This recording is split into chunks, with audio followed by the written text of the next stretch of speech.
আমি তো বিষ খাওয়াতে চেয়েছিলাম ফাতেমাকে। রিশাদের আসল মুখোশ এবার সবার সামনে কি প্রকাশ হয়ে যাবে? দুনিয়া টাকার গোলাম নাটকের 15তম পর্ব কবে প্রচারিত হবে? অলরাইট, এই সকল প্রশ্নের উত্তর নিয়ে হাজির হলাম আজকের ভিডিওতে। সুতরাং ভিডিওটি টানাটাই না করে শেষ পর্যন্ত দেখতে থাকুন, কারণ এই ভিডিওর শেষেই জানিয়ে দিব দুনিয়ার টাকার গোলাম নাটকের 15তম পর্ব কবে প্রচারিত হবে। আর এই পর্বটি আরও বেশি ইন্টারেস্টিং হতে চলছে, কারণ ফাইনালি রিশাদকে দেখা যাবে, সে বুঝতে পারবে যে ফাতেমাকে মারা এতটাও সহজ না। আর এজন্যই এবার ফাতেমাকে ছেড়ে শেহজাদের পিছু নেবে, কারণ রিশাদ তো দাউদকে কথা দিয়েছে যে যে করেই হোক না কেন শেহজাদকে দাউদের সামনে নিয়ে আসবে এবং লকার নাম্বার 92 এর যে রহস্য রয়েছে সেই রহস্যটা খুঁজে বের করবে। আর এজন্যই এবার রিশাদকে দেখা যাবে সে ফাতেমাকে ছেড়ে শেহজাদের পিছু লাগবে।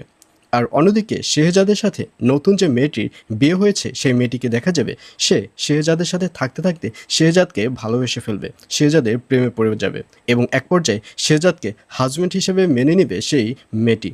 তো ভিউয়ার্স, জানিয়ে দিচ্ছি এই পর্বটি কবে প্রচারিত হবে। দুনিয়ার টাকার গোলাম নাটকের 15তম পর্ব প্রচারিত হবে আগামী 13 তারিখ, অর্থাৎ 13ই জুলাই সোমবার দুপুর 12টার সময় শুধুমাত্র প্রাঙ্ক কিং ইউটিউব চ্যানেলে। তো ভিউয়ার্স, কারা কারা নাটকটি দেখার জন্য অপেক্ষা করছেন এবং আপনাদের কাছে নাটকটি কেমন লাগছে অবশ্যই কমেন্টে লিখে পাঠান।